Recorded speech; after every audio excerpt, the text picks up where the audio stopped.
नमस्कार, जय हिंद। आप सभी का एक बार फिर से स्वागत है हमारे YouTube चैनल पे।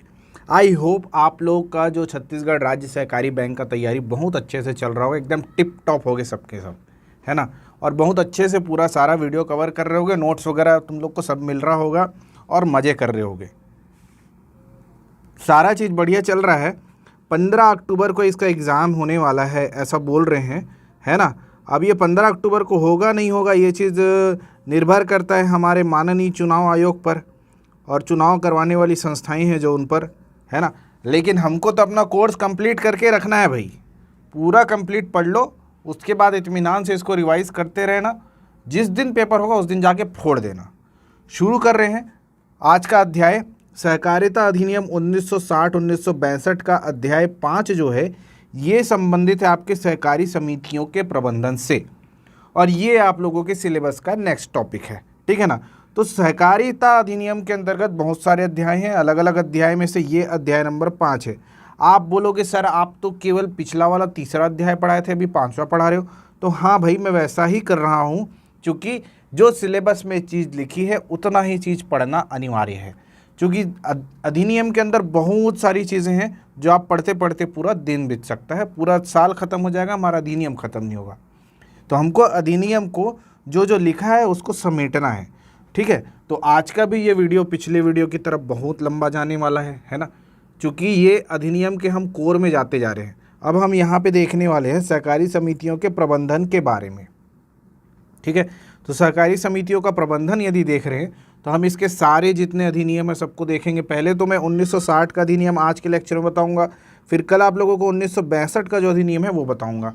कुछ लोग जो मेरे व्यक्तिगत रूप से जो मुझे जानते हैं वो मुझे कमेंट किए थे, आप 1960 और 1962 आजू बाजू में बता दिए, मेरे तो समझ में ही नहीं आया, है ना। वो तो बहुत कन्फ्यूज़न हो गया था भैया बोल रहे थे। तो भैया आप कन्फ्यूज़न को दूर कर रहे हैं और आज आप केवल 1960 वाला पढ़ोगे, फिर अगला वीडियो अलग से 1962 का लेकर आऊँगा, ठीक है।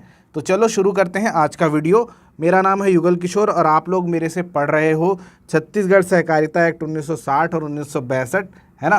तो चलो अब देखो वीडियो में क्या क्या है। सबसे पहले 1960 का अधिनियम जो है, इस अधिनियम को देखें तो इस अधिनियम के अध्याय 5 पर हम चर्चा कर रहे हैं, जो कि है सोसाइटियों का प्रबंध। यहाँ पर आप लोगों को सिलेबस में देखने को मिलता है समिति का प्रबंध, ठीक है।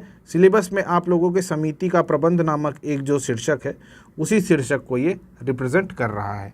तो सोसाइटी का अधिनियम, सोसाइटी का प्रबंध जो है, ये इसके अंतर्गत अध्याय 5 के अंतर्गत कितनी धाराएं हैं देख लीजिए। यहाँ पर टोटल आप लोगों को पूरी धाराएं यहाँ पे मैंने लिख दी हुई हैं, ठीक है। तो कुल आप लोगों को जितनी धाराएं हैं 57 धाराएं हैं, 57 ठोक इसमें धारा है, 48 से लेकर 57 तक इसमें धाराएं हैं। तो इन सारी धाराओं को पढ़ना है क्या सर? नहीं पढ़ना है भैया, बिल्कुल नहीं पढ़ना है। सब कुछ पढ़ना नहीं रहता है। पेपर निकालना है ना तो एकदम पूरा अर्जुन की तरह एकदम केवल और केवल चिड़िया का आँख देखनी चाहिए क्या क्या पढ़ना है। लेकिन इसमें ये अधिनियम बहुत ज़्यादा पावरफुल है, क्योंकि इसमें सोसाइटी के प्रबंध के बारे में बताया गया है। तो नो डाउट चूँकि इसमें सोसाइटी का प्रबंध है, इसमें मैनेजमेंट के बारे में बात करेंगे हम, तो इस बारे में पूरा देखना ही देखना है। ये जो पेपर, जिन लोग 30 नंबर वाले अभ्यर्थी हैं, कृपा करके भाई लोग इज्जत से इसको याद रख लेना। ये पूरा प्रबंध का जो पोर्शन है ये आपके लिए विशेष रूप से इम्पोर्टेंट हो जाता है, ठीक है। बाकी 25 नंबर वाले भी ध्यान रखेंगे ही रखेंगे अपनी अपनी योग्यता के हिसाब से। MBA वाले लोग ये प्रबंध का चैप्टर को छोड़ना नहीं, इसीलिए ये चैप्टर बहुत लंबा है, क्योंकि इस अधिनियम के हर धारा को मैंने एक्सप्लेन करने की कोशिश की है, ठीक है ना। ये प्रबंध जो MBA वाले हैं, जो लोग का 9 पोस्ट आया है, जो पर्टिकुलर उस 9 पोस्ट में भर रहे हैं, वो 9 पोस्ट वालों के लिए ये चैप्टर बहुत इंपॉर्टेंट होगा। चलो अब शुरू कर रहा हूँ सीधे सीधे। धारा के बारे में पहले देख लो, क्योंकि मैथ्स द कॉलम में धारा वारा दे देता है, फिर वो अजीब सा हो जाता है कि इतना डीप में जाके पढ़े, ऊपर को कुछ पता नहीं। इसीलिए पहले तो ये धारा ही देख लो। धारा 48 कहती है सोसाइटी का अंतिम प्राधिकार किसके पास होगा, ठीक है। 48 का कहती है कि विनिर्दिष्ट पद धारण करने के लिए निर्हरताएं क्या होंगी। निर्हरता मतलब disqualification for holding specified office, right. फिर देखते हैं 48 ख, प्रतिनिधि एवं प्रत्यायुक्त, रिप्रेजेंटेटिव एंड डेलीगेट्स के बारे में हम इस पर चर्चा करते हैं। फिर इसमें बोर्ड की शक्तियां। बोर्ड का अर्थ यहाँ पर समिति ही होता है। बोर्ड हो चाहे सोसाइटी हो चाहे समिति हो, ये तीनों एक ही चीज़ है, ठीक है ना। तो बोर्ड की शक्तियाँ, समिति की शक्तियाँ, सोसाइटी की शक्तियाँ, तीनों ही देखनी है, ठीक है। तो तीनों ही एक चीज़ है और तीनों को इसमें 48 ग में बताया गया है। अधिनियम में जाओगे तो इसको एक्सप्लेन करूँगा। 49वां धारा क्या कह रहा है? वार्षिक साधारण सम्मेलन, जनरल मीटिंग्स के बारे में चर्चा कर रहे हैं हम, ईयरली जनरल मीटिंग के बारे में, ठीक है। 49 क्या है कि बोर्ड की कार्रवाइयों का उत्तराधिकारी बोर्ड द्वारा बातिलीकरण। ये आप लोगों के इम्पोर्टेंट का नहीं है, ये बातिलीकरण ही है, मैंने गलती नहीं की है, ठीक है ना। बातिलीकरण को इंग्लिश में क्या बोलते हैं? ये प्रोसेस वाला जो है इसको क्या बोलते हैं? Board annulment of proceeding of society by successor board, ठीक है ना। तो इसको एन्यूलमेंट बोलते हैं, बातिलीकरण। ये हिंदी बड़ा क्लिष्ट है और ये वाला आप लोगों के काम का भी नहीं है, तो याद रखोगे तो रख लेना। अगर पूछ लिया मैथ द कॉलम में तो याद रहना चाहिए। 39 बड़ा विचित्र सा है, देख लेना, ठीक है।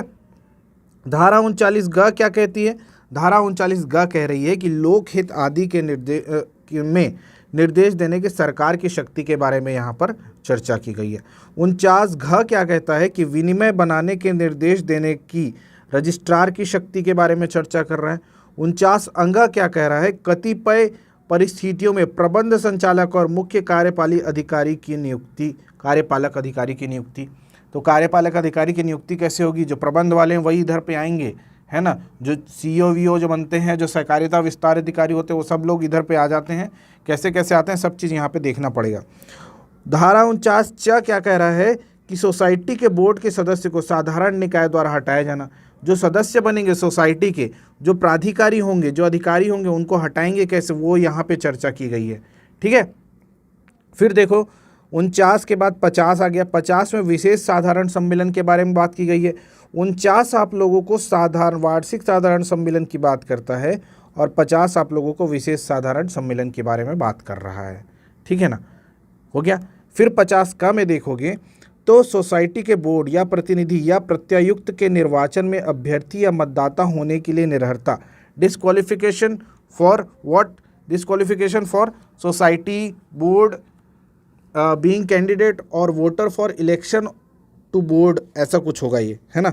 बाकी इसको देख लेना इंग्लिश का हमको क्या करना है, ये तो यही होगा। मतदाता होने के लिए जो निरर्हता है ये आपको 50 में दी गई, ठीक। फिर आप लोगों को 50 में क्या देखते हैं कि राज्य सहकारी निर्वाचन आयोग, इसके बारे में पढ़ना अनिवार्य है। ये वाला चीज़ आप लोगों को नेक्स्ट उसमें मिल जाता है, किसमें? निर्वाचन के प्रोसेस में। ये यहाँ से आप लोगों को निर्वाचन का प्रोसेस शुरू हो जाता है, ठीक है।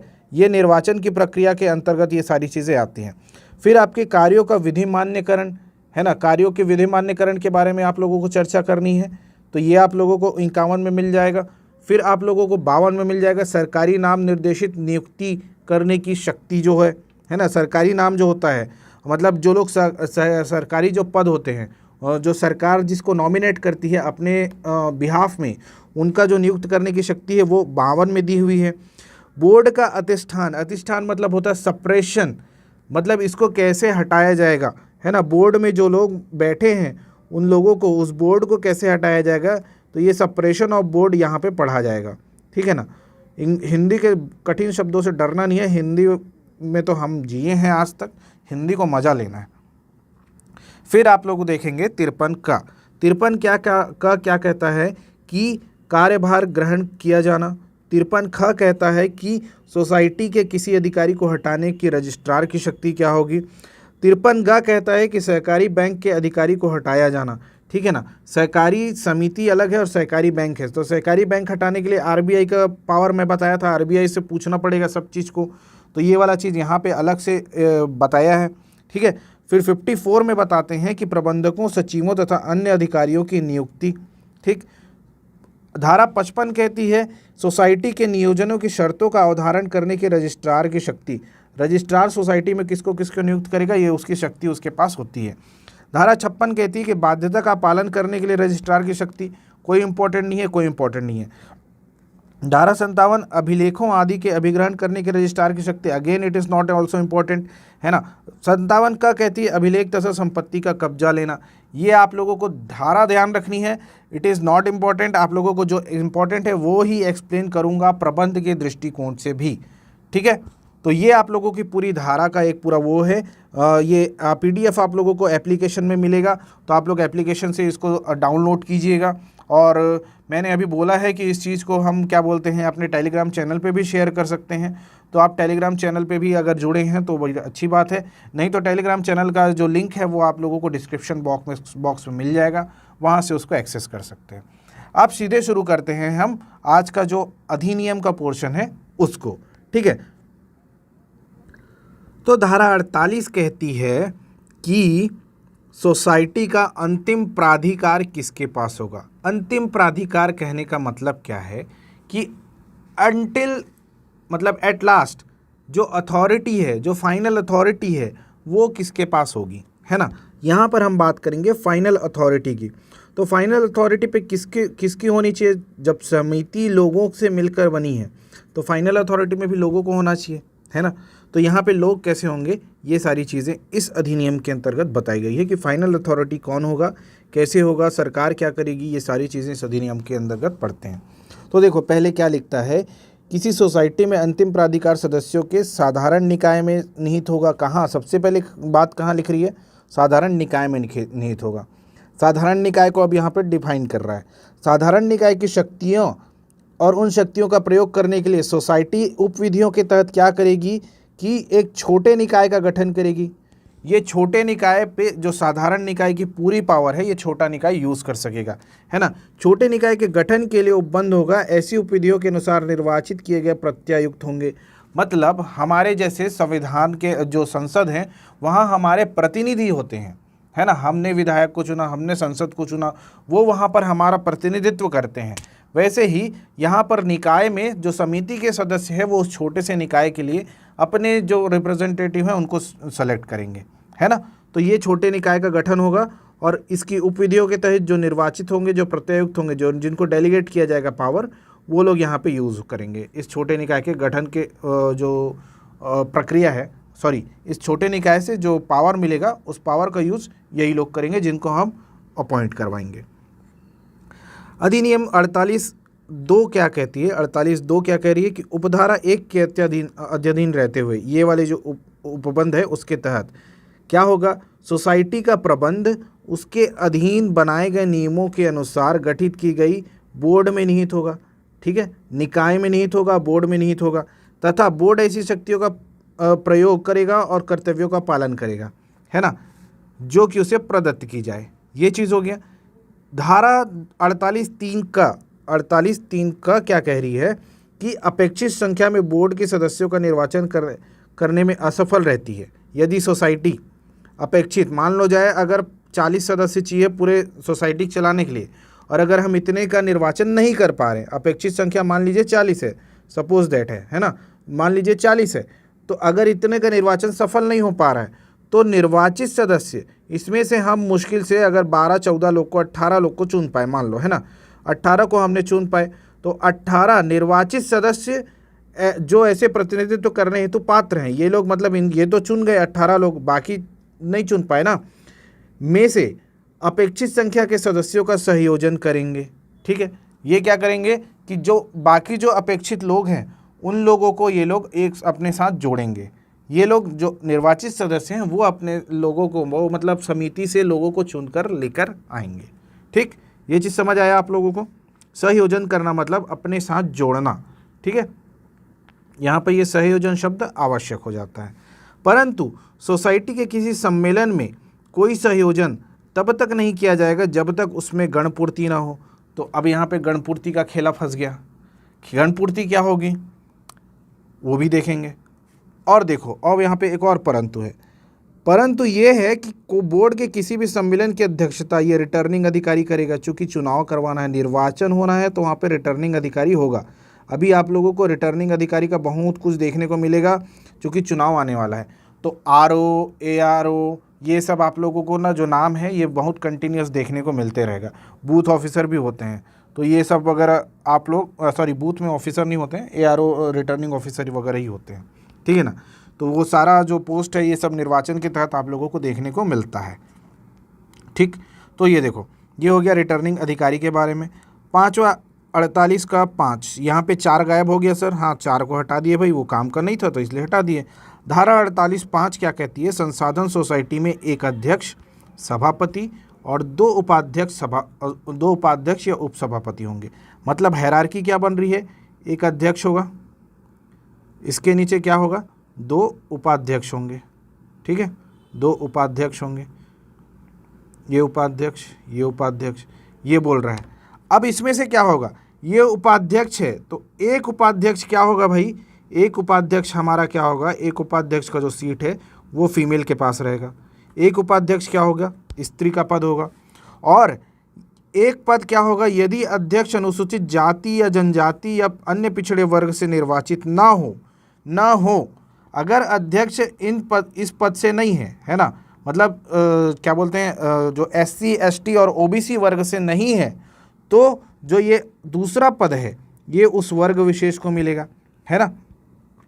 तो इनमें से किसी वर्ग के व्यक्ति द्वारा, अन्यथा किसी भी वर्ग के व्यक्ति द्वारा धारित किया जाएगा।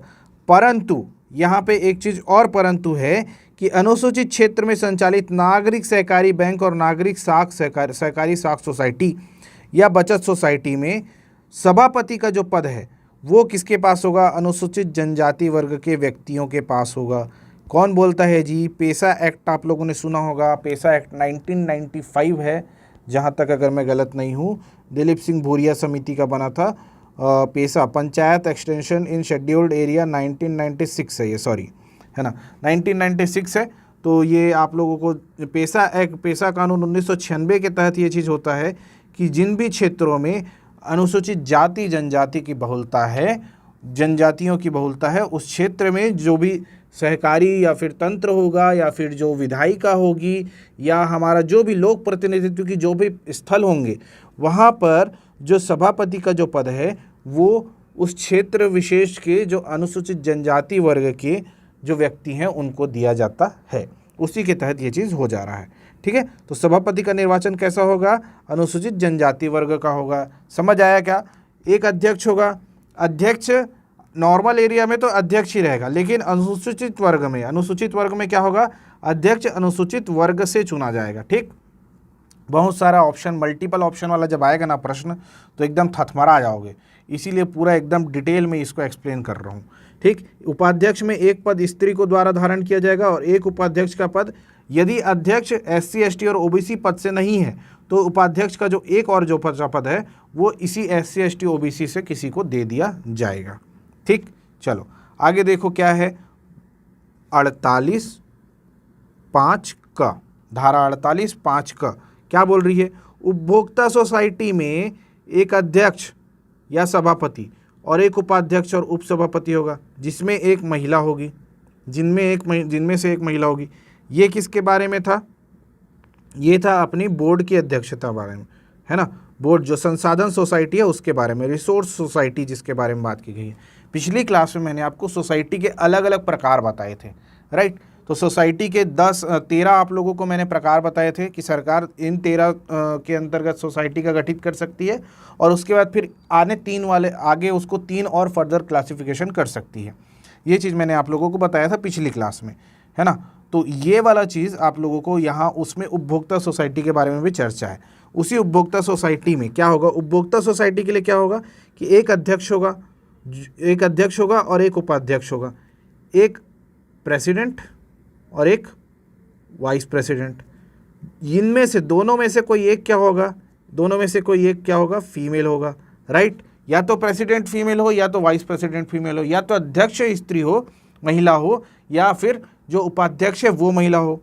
ये चीज़ होना अनिवार्य हो गया। ठीक, और देखो अब जो इसका 48 का जो धारा 48 छठवां जो अधिनियम है, धारा 48 की जो सेक्शन 6 है वो क्या बोल रही है कि केंद्रीय सहकारी बैंक में व्यक्तिगत सदस्य है यदि कोई, तो वो कोई भी पद धारण नहीं कर सकता है। क्यों नहीं धारण कर सकता? अगर कोई व्यक्ति किसी बैंक का सदस्य हो जा रहा है, मतलब उसका उसी बैंक के उसमें सदस्य हो जा रहा है, तो वो ज़्यादा से ज़्यादा अपने हित के लिए कार्य करेगा, ऐसा मान के चलती है गवर्नमेंट। तो इसीलिए कहा गया है कि जो केंद्रीय सहकारी बैंक है उसका जो व्यक्तिगत सदस्य है वो विनिर्दिष्ट पद धारण नहीं करेगा। क्या समझ आया? की पद उसको धारण नहीं करेगा अगर वो उसका वहाँ पे अकाउंट है केंद्रीय सहकारी बैंक के अंदर। ठीक, अकाउंट नहीं, वो उसका सदस्य है तो। ठीक है, चलो फिर धारा 48(7) का क्या कहती है कि सदस्य जो बिना किसी उचित कारण के लगातार 3 सभाओं में नहीं आ रहा है, उसको उसका जो वो है अवसर है, उसको जो उसका पद है उस पद से हटा दिया जाएगा, परिवीरित हो जाएगा। इसको हटा देना हिंदी में लिख दो भाई, हटा दिया जाएगा। ठीक है ना, और उसको जो भी लाभ मिलना है उस लाभ से वो वंचित हो जाएगा, उससे उस लाभ को भी हटा लिया जाएगा। ठीक, ये धारा आप लोगों के लिए इंपॉर्टेंट नहीं है, लेकिन मैं लिख दिया हूँ, जिसको पढ़ना होगा पढ़ लेना। मैं हैशटैग लगा दिया हूँ चूँकि मेरे को पढ़ाना नहीं है। ठीक, उसके बाद फिर 48(8) इस अधिनियम के अधीन सहकारी सोसाइटी की उपविधियों के अंतर्विष्ट होते हुए बोर्ड के सदस्यों की कुल संख्या 21 से अधिक नहीं होगी। कितनी होगी? मैक्सिमम 21 से अधिक नहीं होगी, ये चीज़ बोल रहा है। ठीक है ना, फिर क्या बोल रहा है कि इसके धारा 9 के उपबंधों के नियुक्त सहयोजित विशेषज्ञ सदस्य एवं पदेन सदस्य, 52 की उपधारा 1 के उपबंधों के अधीन नियुक्त शासकीय नामिती और कार्यकारी संचालकों के बोर्ड ऐसे 21 सदस्यों की गणना के प्रयोजन के लिए अपवर्जित किया जाएगा। सीधी साफ सी बात यह है कि सरकार जिनको भी नॉमिनेट करेगी उस सोसाइटी के अंदर, चाहे उसे विशेषज्ञ बोल रही है, मतलब कोई कृषि विशेषज्ञ हो गया, कोई दवाई का विशेषज्ञ हो गया, उसको अगर किसी सहकारी सोसाइटी का मेंबर बना रही है, उसको किसी मैनेजमेंट का कोई विशेषज्ञ है उसको मेंबर बना रही है, तो वो लोग इस 21 के काउंटिंग में नहीं आएंगे, ये चीज़ कहा जा रहा है। ये 21 की काउंटिंग जो सहकारी जो समिति है उसके सदस्यों की काउंटिंग है कि वो उसके अंदर होंगे। बाकी जो लोग और एक्स्ट्रा आएंगे तो वो अलग ही रहेंगे, है ना। तो 21 प्लस हो जाएगा।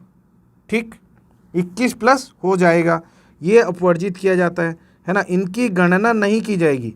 जो शासकीय नामिती, जो गवर्नमेंट जिनको नॉमिनेट करे, कार्यकारी संचालक जो होंगे उसके वो, और फिर यहाँ पे विशेषज्ञ सदस्य और पदेन सदस्य, तीनों को अलग अलग मैंने पिछली अपनी धाराओं में, मैंने पिछली क्लास में मैंने बताया है। आप लोग नहीं देखे हैं तो इसको देखिएगा।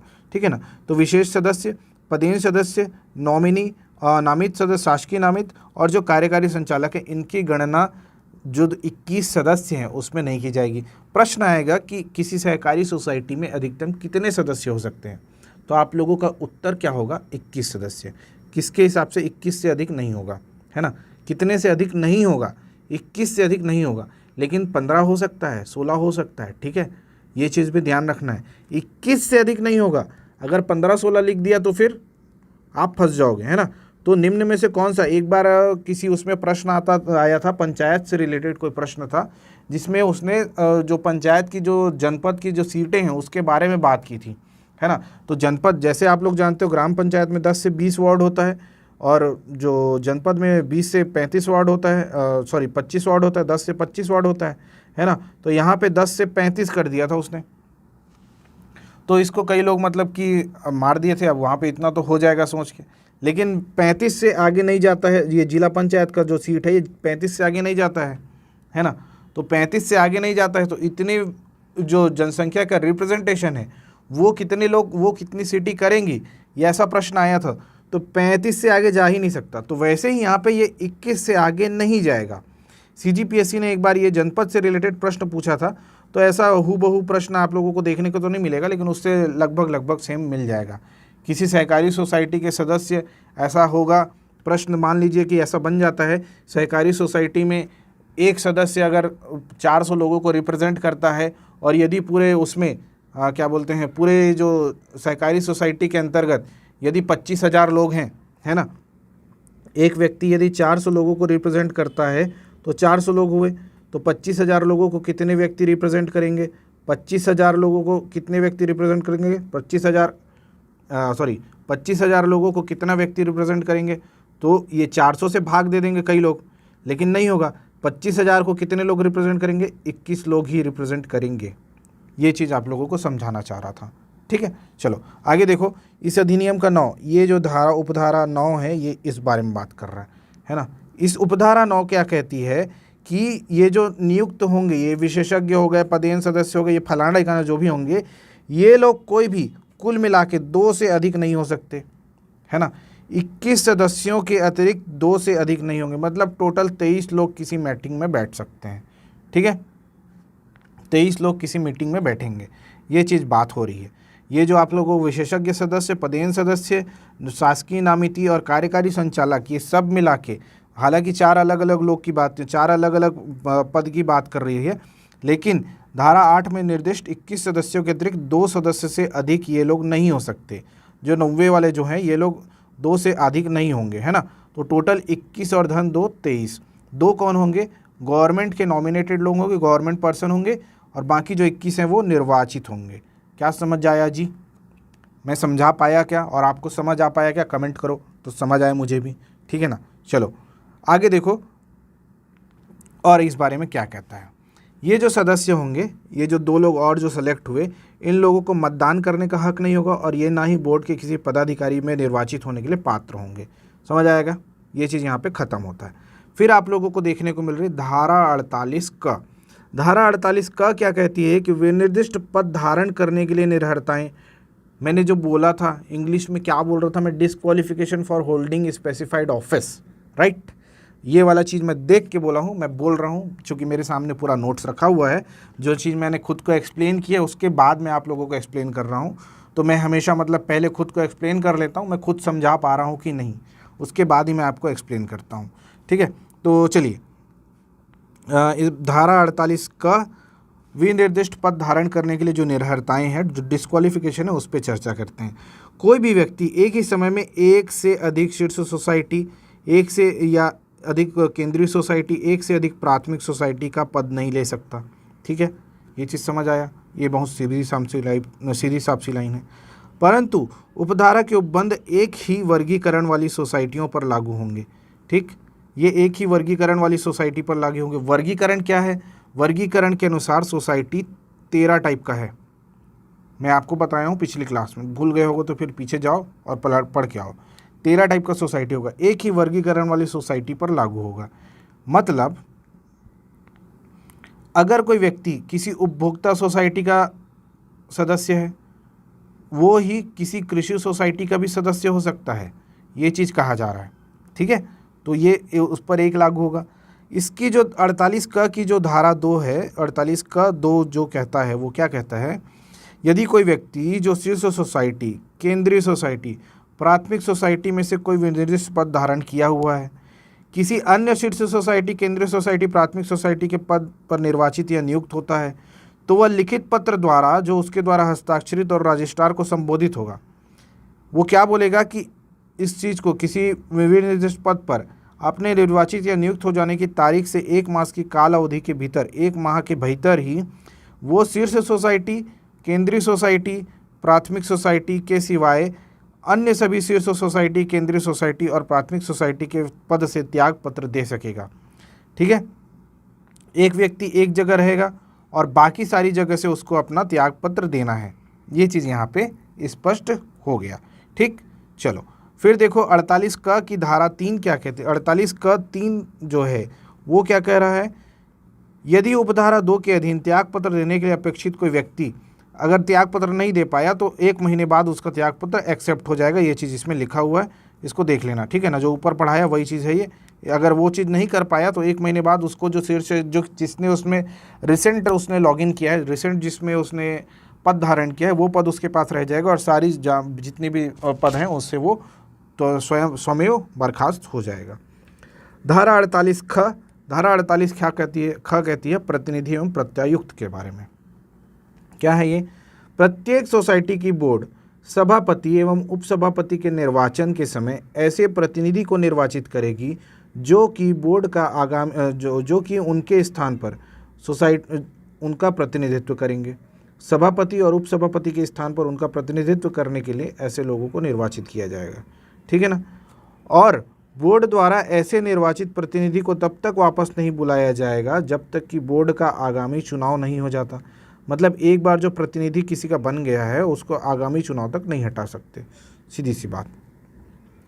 48(2) का ये क्या कहती है, किसी सोसाइटी में जहां सदस्यों की कुल संख्या के कम से कम आधे सदस्य अनुसूचित जातियों और अनुसूचित जनजातियों के हैं।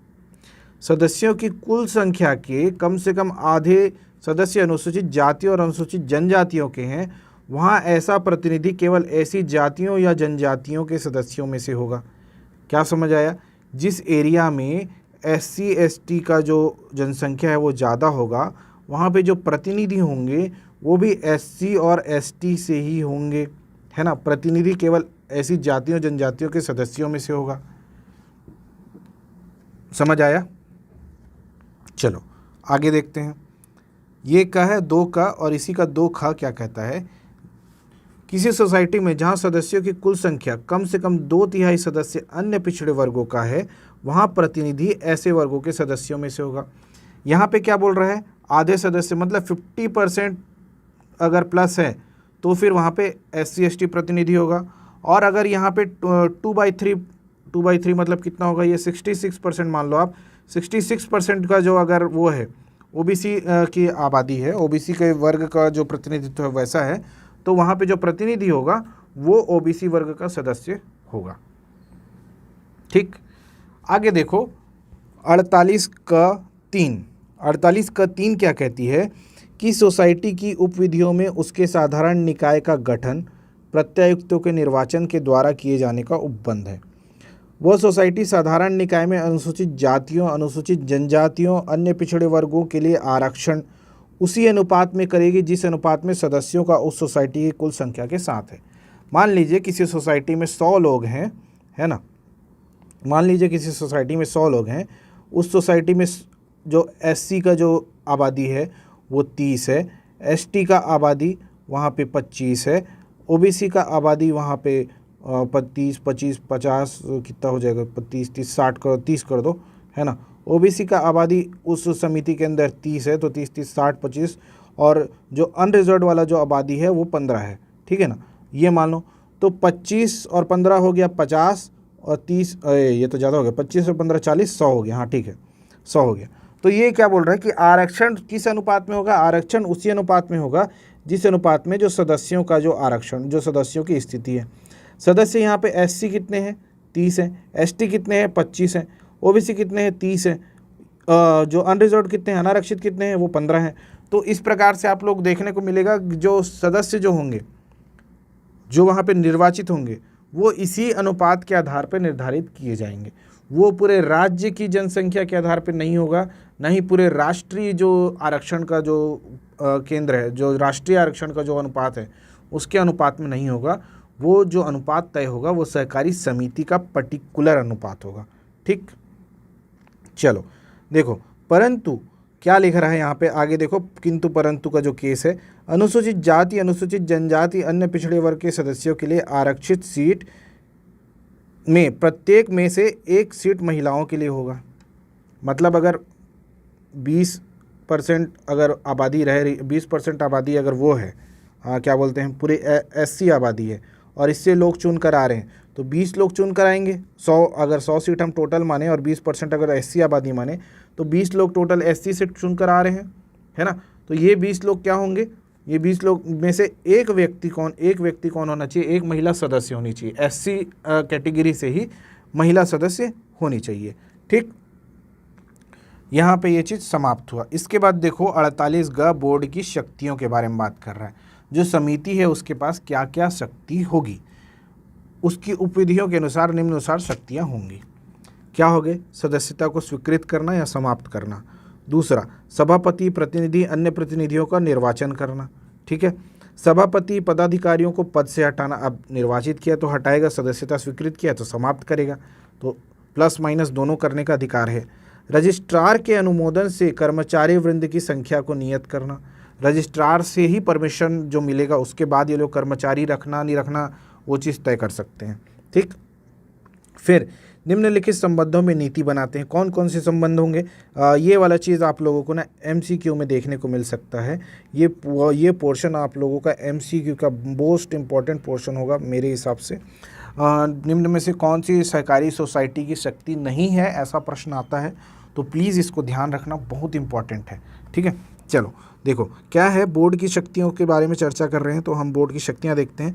तो निम्न संबंधों में नीति बनाना है। कौन से? सदस्यों को सेवाएं देने के लिए संगठन या उपबंध करना।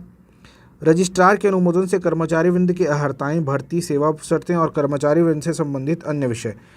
अब देखो जैसे समिति प्रबंधक का जो पोस्ट अभी नया निकला है, इस चीज़ के लिए जो अनुमोदन है वो रजिस्ट्रार ने किया है ना। लेकिन कौन सी सोसाइटी में कितने लोग चाहिए, इस चीज़ को जो सोसाइटी ने जो बताया वो रजिस्ट्रार को किसने बताया है? सोसाइटी ने बताया।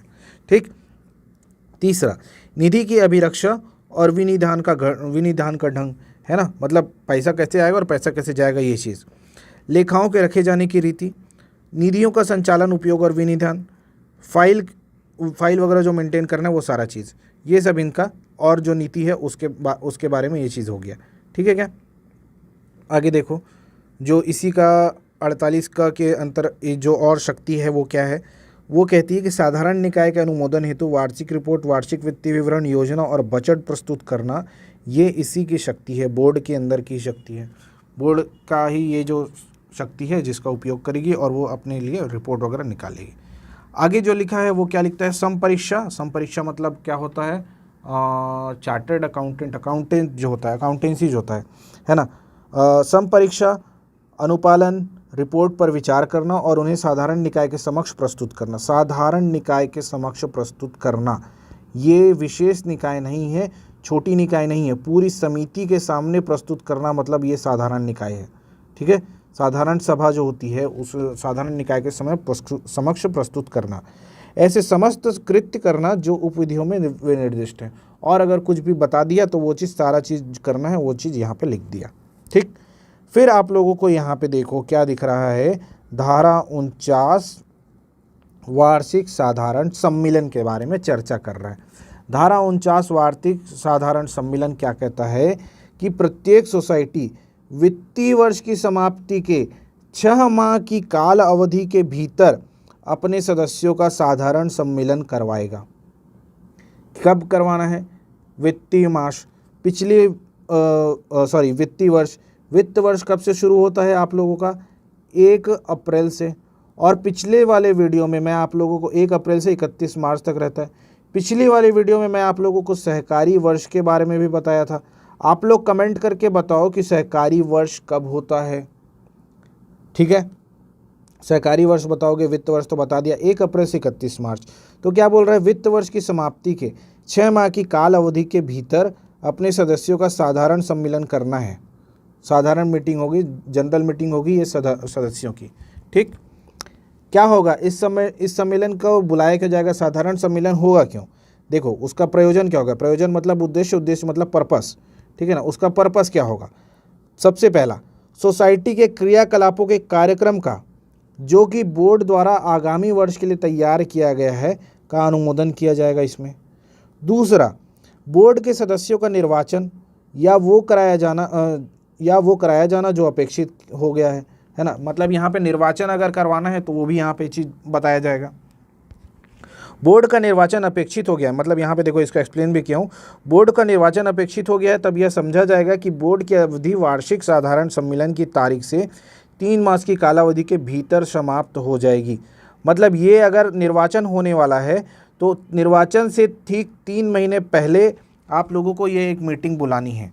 3 महीने बाद फिर आप लोगों को निर्वाचन के मोड में चला जाना है। ये सहकारी निर्वाचन वाला जो केस है वो है। हमारा जो अभी जो केस चल रहा है, जो निर्वाचन की प्रक्रिया में जो हम चल रहे हैं, ये प्रक्रिया अलग है, सहकारी निर्वाचन अलग होता है। ठीक है, तो ये सहकारी निर्वाचन की प्रक्रिया जब शुरू होगी, उस निर्वाचन की प्रक्रिया से 3 महीने पहले आप लोगों को एक मीटिंग पर्टिकुलर बैठा लेनी है, ये चीज़ बोल रहा है। ठीक। इसके बाद क्या बोल रहा है? संपरीक्षा रिपोर्ट अगर प्राप्त हुई और वार्षिक रिपोर्ट पर विचार करने के लिए भी साधारण बैठक बुलाई जाती है। शुद्ध लाभ व्ययन के लिए मतलब disposal of the net profit कितना हुआ वो चीज़ भी चर्चा होती है इसमें, और इसका क्या करना है इस बारे में भी बात होती है ना। मतलब समिति में कहीं पे चौरा बनाना है, कहीं पे खंभा गड़ाना है, कहीं पे ट्रांसफार्मर लगवाना है, कहीं फेंसिंग कराना है। हर समिति का अलग अलग काम रहता है, तो हर जगह पे अलग अलग टाइप से लोग निधि का उपयोग करते हैं। तो सब जैसे जैसे उपयोग करना वो सारा चीज़ इसमें तय होता है। किसी अन्य विषय पर जो कि उपविधियों के अनुसार उपस्थापित किया जाए विचार करने के लिए, और अगले वर्ष के लिए बजट पेश करना आपके साधारण सम्मेलन का होगा, विशेष सम्मेलन का नहीं है।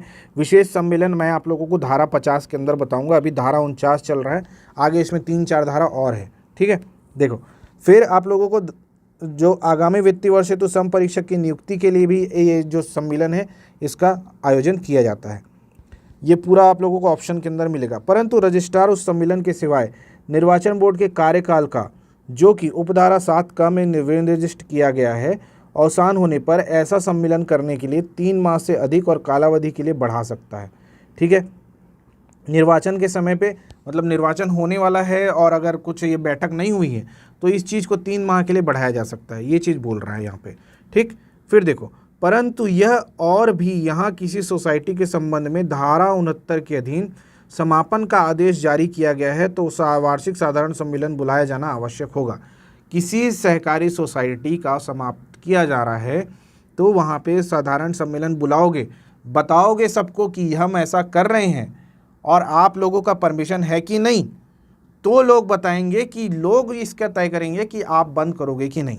ठीक है, फिर इसकी आगे चलते हैं। यहाँ पे देखो ये 48(1) था, 48(1) का है ये 1 का, ये 2 नहीं है। बोर्ड के सदस्यों, सभापति, उपसभापति, अध्यक्ष, उपाध्यक्ष और प्रतिनिधियों के यदि कोई हो, निर्वाचन का संचालन रिटर्निंग ऑफिसर द्वारा विहित रीति में किया जाएगा। ये निर्वाचन के संचालन से संबंधित है। ठीक है, ये अगर बोर्ड के सदस्य वगैरह कोई हो, यदि कोई हो मतलब ये लोग में से कोई हो, फिर भी निर्वाचन का संचालन कौन करेगा? रिटर्निंग ऑफिसर द्वारा विहित रीति में किया जाएगा। विहित रीति कौन जारी करेगा? निर्वाचन, जो सहकारी निर्वाचन आयोग है वो जारी करेगा। ठीक है ना, और रिटर्निंग ऑफिसर भी सहकारी निर्वाचन आयोग के होंगे।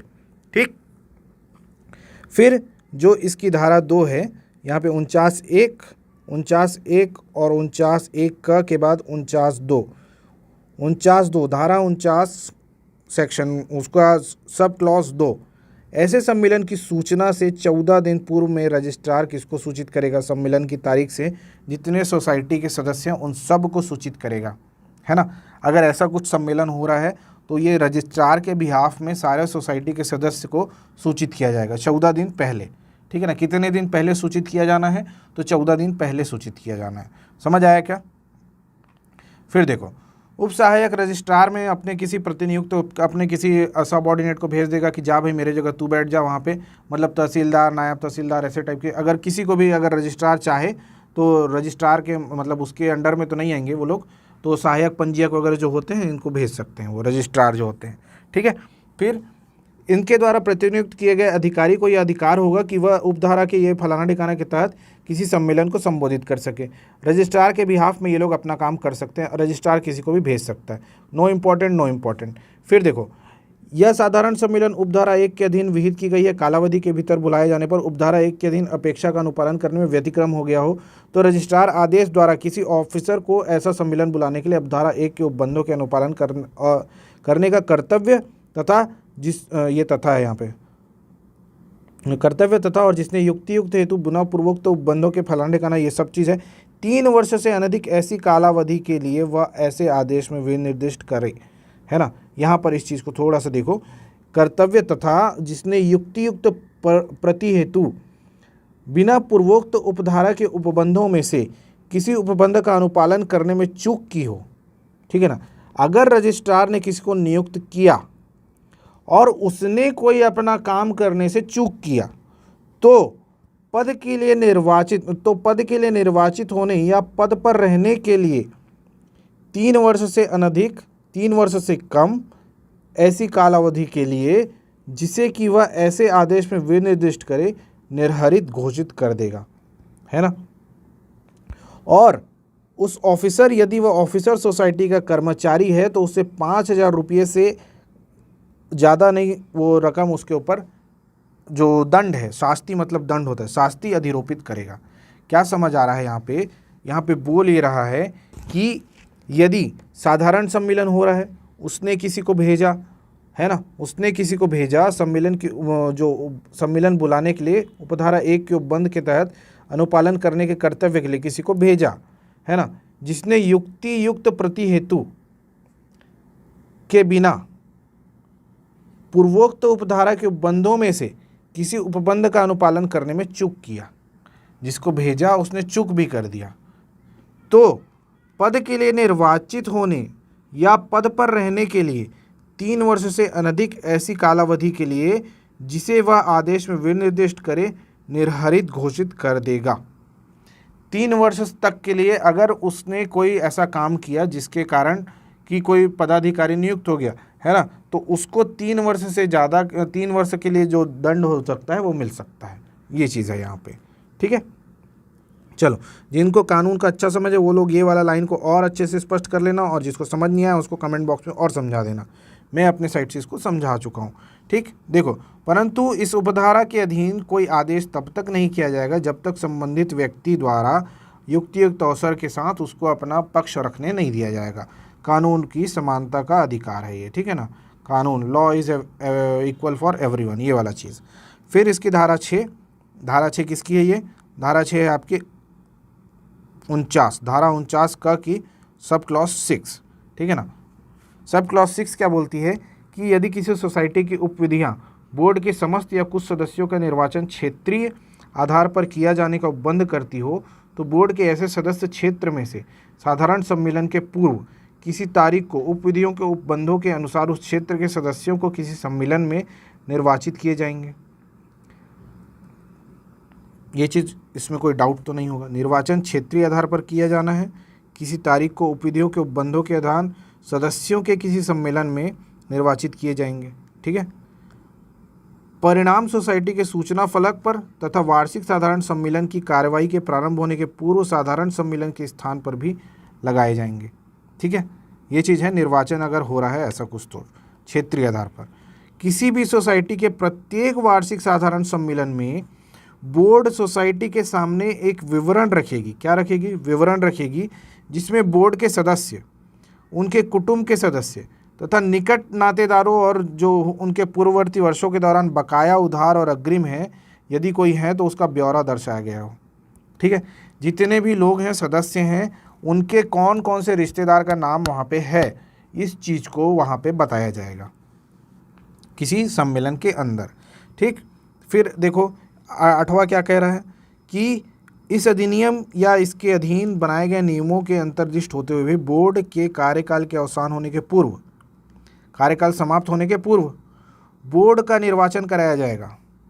यदि बोर्ड कार्यकाल के अवसान के पूर्व निर्वाचन नहीं कराया जाता है या सहकारी सोसाइटी का बोर्ड किसी न्यायालय के आदेश के कारण या अन्यथा कार्य करने से परवरित हो जाए, तो बोर्ड के सभी सदस्यों द्वारा अपने पद रिक्त किए गए समझे जाएंगे, ठीक है। अगर नहीं हो पाया तो भी जो बोर्ड में जो पद हैं, जो लोग पद धारण किए हुए हैं, उनका पद रिक्त हो जाएगा। बोर्ड की शक्तियां रजिस्ट्रार को चली जाएंगी और राज्य सहकारी निर्वाचन आयोग 6 माह के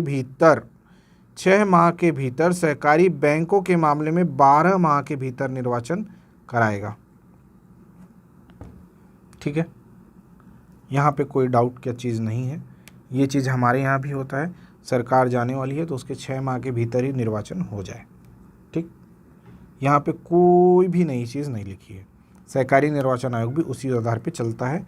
यदि सहकारी बैंक है तो वो 12 माह के भीतर उसके निर्वाचन को कंप्लीट कराएगा। परंतु यह कि रजिस्ट्रार किसी अधिकारी अथवा किसी व्यक्ति अथवा व्यक्तियों की समिति को इस उपधारा के अधीन उसमें निहित बोर्ड समिति की शक्तियों का प्रयोग करने के लिए प्राधिकृत कर सकेगा, ठीक है।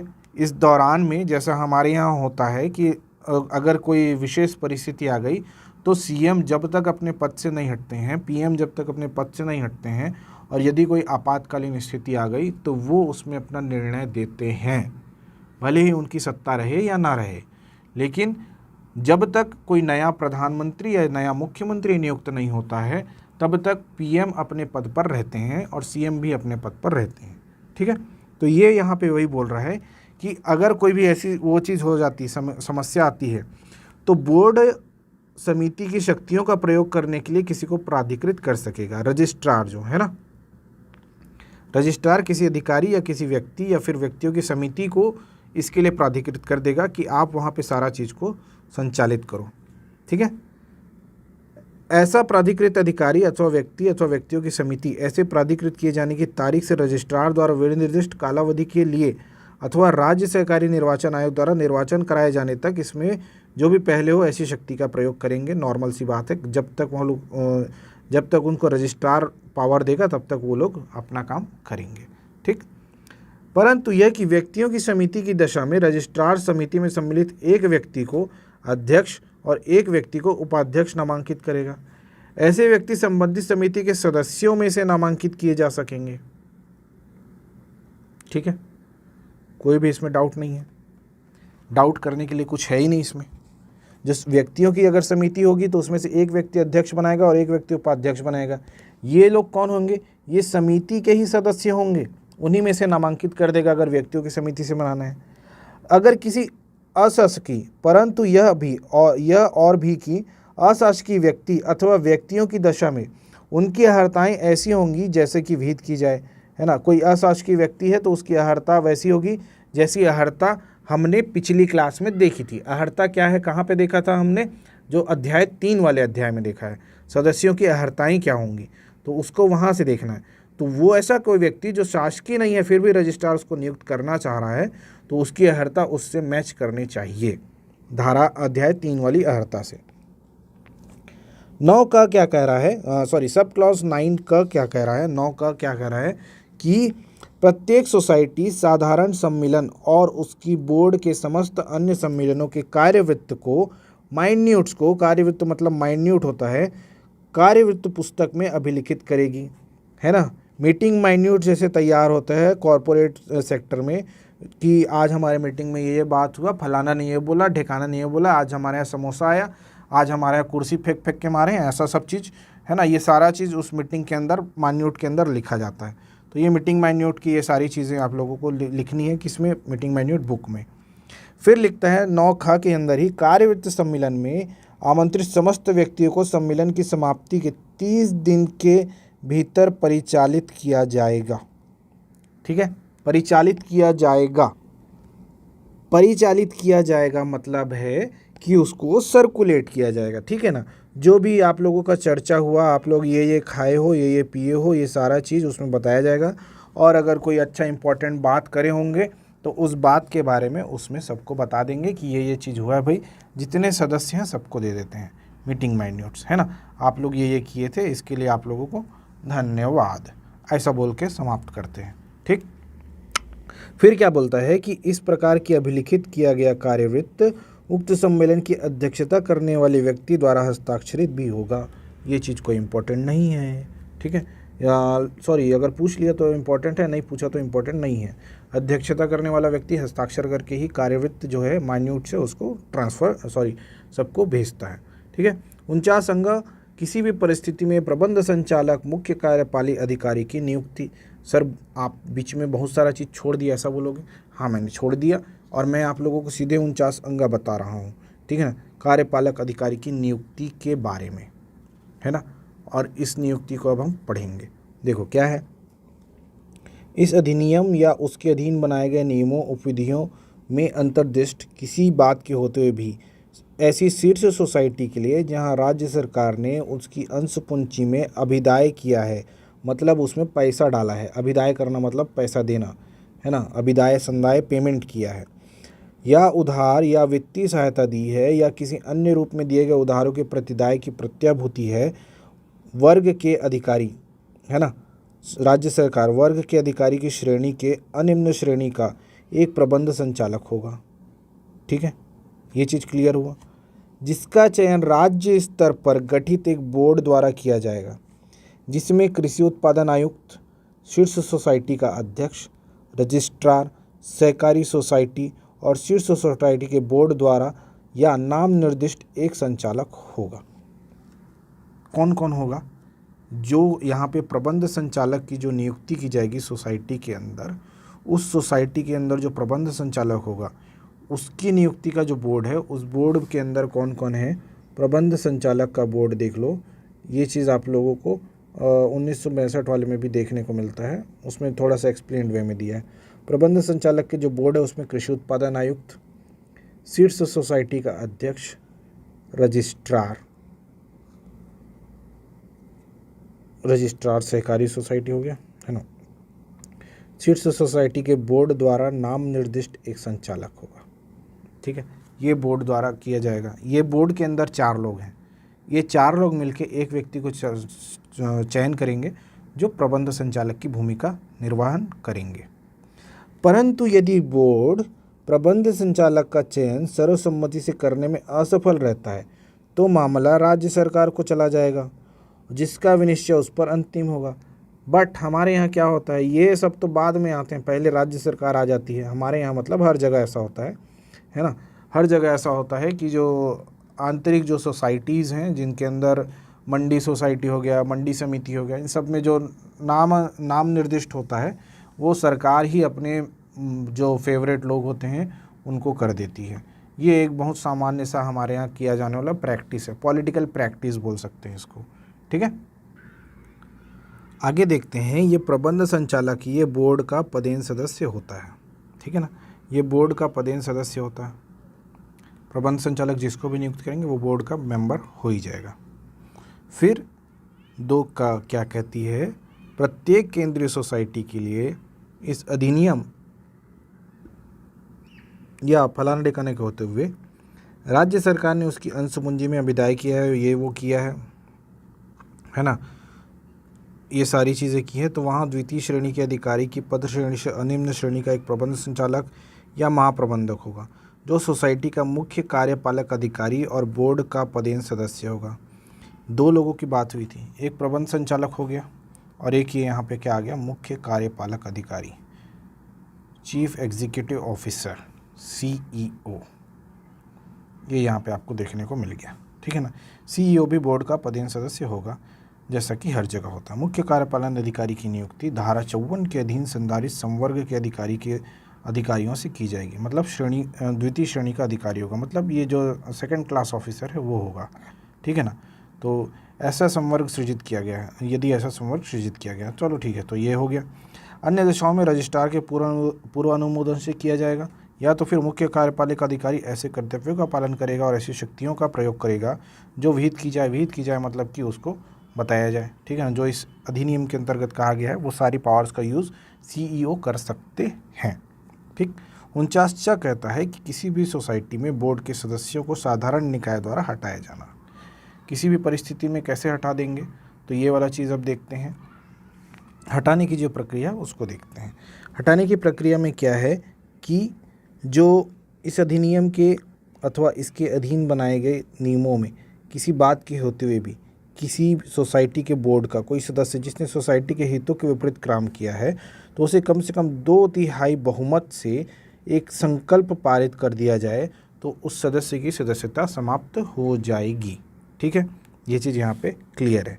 परंतु संबंधित व्यक्ति को युक्तियुक्त अवसर भी प्रदान किया जाएगा। ठीक, ये चीज़ भी हो गया। संकल्प द्वारा पारित कर देंगे, कितना संकल्प, 2/3 बहुमत से अगर पारित हो जाता है नॉर्मल साधारण साधारण उससे निकाय से किसी को हटाना है तो वो फिर हट जाएगा, ये चीज़ है। ठीक, फिर देखो, परंतु ऐसा संकल्प उस तारीख को जिस पर उसने अपने संबंधित पद पर प्रभार ग्रहण किया हो उसके 1 वर्ष के भीतर कभी नहीं लाया जाएगा। किसी सदस्य ने सदस्यता ग्रहण की है और आप उस पर तुरंत ये चीज़ नहीं कर सकते, कम से कम उसको 1 साल तक आपको झेलना पड़ेगा। 1 साल के भीतर आप लाओगे नहीं और 1 साल के बाद आप ये चीज़ बोलोगे कि ये सदस्य किसी भी मतलब समिति के हित में कार्य नहीं कर रहा है, तो हम इसको निकालने का मांग करते हैं। इस मांग को फिर आप लोगों को रजिस्ट्रार को आप लोग लिखित में रजिस्ट्रार को बोलोगे, तो ये जो रजिस्ट्रार है वो फिर इसमें 2/3 बहुमत से संकल्प आप पारित करोगे, तब जाके वो चीज़ निकल जाएगा। ठीक है ना, रजिस्ट्रार द्वारा विहित किया जाए, यहाँ पे लिखा है। ठीक, चलो, विशेष साधारण सम्मेलन, ये मैंने बोला था कि साधारण सम्मेलन अलग है और विशेष साधारण सम्मेलन अलग है। विशेष साधारण सम्मेलन में क्या है, ये धारा 50 के अंतर्गत लिखा हुआ है। तो स्पेशल जनरल मीटिंग क्या होती है? सर जनरल मीटिंग तो ठीक है, स्पेशल जनरल मीटिंग क्या चीज़ है? तो स्पेशल जनरल मीटिंग आप लोग देखो क्या चीज़ है, इसमें पूरा लिखा हुआ है। तो धारा 50 के बारे में चर्चा करते हैं। देखो, बोर्ड किसी भी समय सोसाइटी के विशेष साधारण सम्मेलन बुला सकती है। रजिस्ट्रार से सदस्यों की कुल संख्या के 1/, सदस्यों के लिखित अध्यपेक्षा प्राप्त होने के 1 मास के भीतर ऐसा सम्मेलन बुलाया जा सकता है। रजिस्ट्रार चाहे तो तुरंत में, या तो फिर बोर्ड के 1/10 सदस्य मिलकर बोले कि मीटिंग बुलाया जाना चाहिए तो मीटिंग बुला लिया जाएगा। मान लीजिए कहीं सूखा पड़ गया और पूरी सोसाइटी के सदस्य मिलकर चाह रहे हैं कि मीटिंग बुलाया जाना चाहिए, तो मात्र 1/10 सदस्य मिलकर बोलेंगे कि सोसाइटी का सभा बुलाओ, तो 1 महीने के भीतर ही तुरंत में ये बैठक हो जानी है। ठीक है, ये चीज़ हुआ तो किसी सोसाइटी के विशेष साधारण सम्मेलन नहीं बुलाया जाए तो रजिस्ट्रार या उसके द्वारा इस संबंध में प्राधिकृत किए गए किसी व्यक्ति को यह शक्ति होगी कि वह सम्मेलन बुलाए, और उस सम्मेलन के संबंध में यह समझा जाएगा कि वह बोर्ड द्वारा बुलाया गया सम्मेलन है। इसका भी पूरा मीटिंग मैन्यूट तैयार होगा और सारा चीज़ सर्कुलेट होगा, हर चीज़ विद सिग्नेचर सारा चीज़ होगा इसमें। ठीक है ना।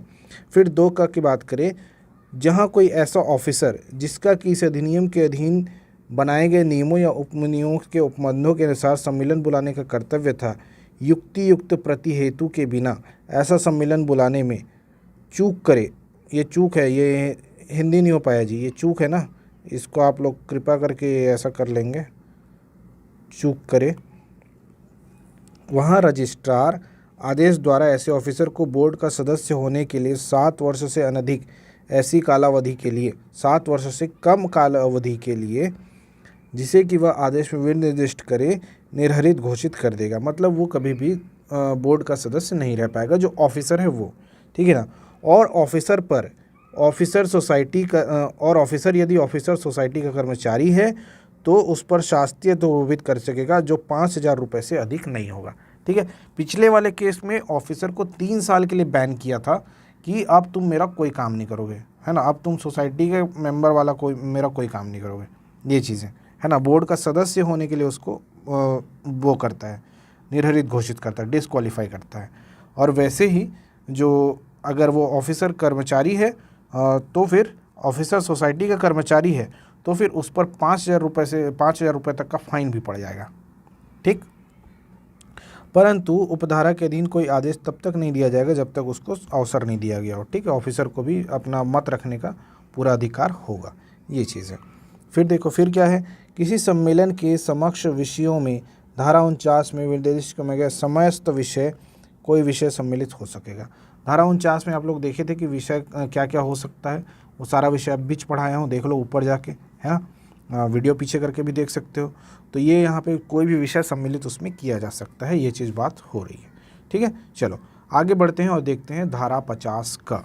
धारा 50 का क्या कहती है, 1960 छत्तीसगढ़ सहकारी सोसाइटी अधिनियम 1960 की धारा 50 का कहती है कि प्रतिनिधि या प्रत्यायुक्त के निर्वाचन में अभ्यर्थी या मतदाता होने के लिए निर्वाचन में आ गए हैं। ठीक है। तो ये पोर्शन हम लोगों को हालांकि अगली क्लास में देखना चाहिए, तो मैं आप लोगों को लिए ये क्लास अभी यहाँ पे स्टॉप कर रहा हूँ। अगली क्लास में हम धारा 50 से ही चीज़ों को शुरू करेंगे, ऐसा मैं सोचता हूँ, और हम यहीं से ज्वाइन करेंगे। ठीक है। चलिए, जय हिंद, वंदे मातरम।